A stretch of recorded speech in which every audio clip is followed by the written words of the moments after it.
Hi, I'm Jeremy. And I'm Ben. Together we are 15 degrees north. Today we're going to show you the sights and sounds of Andorra.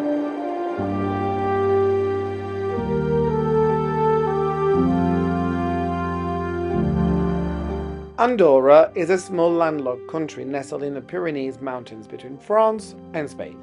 The largest of Europe's 6 microstates, it's still pretty tiny, measuring under 500 square kilometres and housing a population of almost 90,000.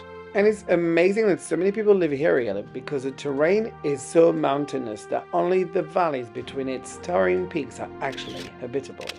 From the moment you arrive, you're immediately struck by its remarkable scenery, which makes it the perfect place for skiing in winter. In summer, it's a hiker's paradise with plenty of mountain slopes to explore and viewpoints to marvel at. While it sits between 2 major countries, it feels a lot more Spanish on the ground than French, but if anything, it feels more Catalonian. Andorra is the only country in the world whose official language is Catalan, and its architecture, atmosphere and cuisine reflects this too.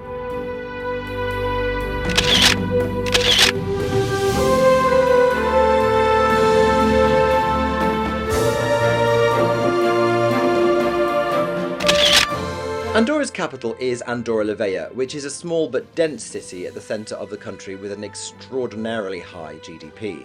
Andorra is a low-tax economy which attracts wealthy people from around the world to come and live within its borders. It used to be a tax haven, but since the financial crisis of 2008, Andorra introduced taxation, but the highest earners still only pay 10% tax versus the 47% tax of its neighbours. Andorra is a tax and duty-free haven, so subsequently the shopping here is pretty good, and if you like your brands, then there's plenty of places for you to come. The shopping centre is absolutely huge of a town of this size, so come and shop until you drop. In the 8th century, the French king Charlemagne set up a series of autonomous counties along the Pyrenees to serve as a buffer between France and the Moorish kingdoms beyond. Andorra was one of these countries. Over time, the others became absorbed into France and Spain, but Andorra maintained a level of autonomy above the others, which would eventually lead it to being recognised as an independent nation. A feudal nation within the Principality of Catalonia, a coup in the 1930s turned its town courthouse into a sitting government that recognised Andorra's very simple USP: skiing. Andorra is a nation that thrives on tourism. 80% of its GDP comes from its 8 million annual visitors, most of whom visit in the winter months. Andorra La Vella feels like an overdeveloped ski resort, and honestly, we can see the appeal.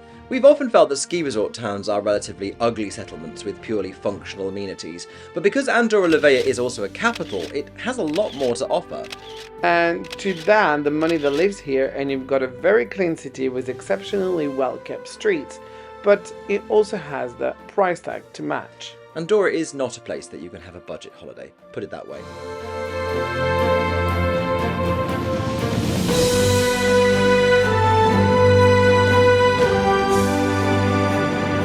Do you think the chairlift was worth it? Absolutely, loving the views, brilliant.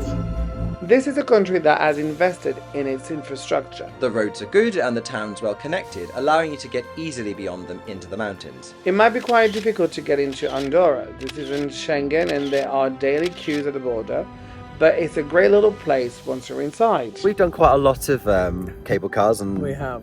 chairlifts over the years. How does this compare? This is cool. It is really It cool, is isn't really it? cool. Like the fresh air is quiet. There's no one around us. Yeah, I always like it when we're by ourselves. I guess at this time of year in Andorra, it's not about skiing, is it? So it's not quite as crazy busy. But it's definitely worth it. It's the terrain that we like the most. So obviously we loved the cable cars and chairlifts that were dotted all over its slopes. The Pyrenees is actually a pretty sparsely populated region in both France and Spain, so it does feel unusually busy once you cross over into Andorra. But you can totally see why so many people flock here.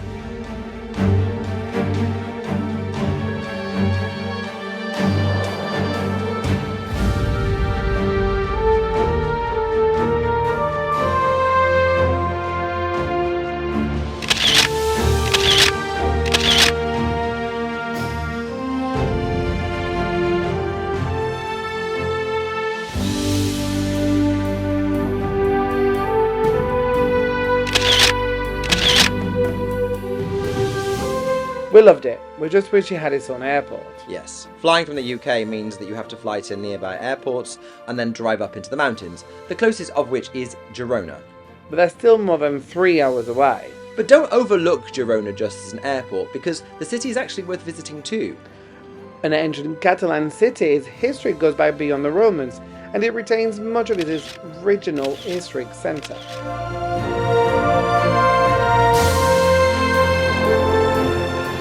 The cathedral is at its heart, but the streets around this are one of the most preserved medieval Jewish quarters in Europe. For 400 years, the city had a thriving Jewish community, which only came to an end when Judaism was outlawed in Spain in 1492. Nowadays, the Jewish influences remain, as the area had long been sealed up and only reopened again in the 1970s.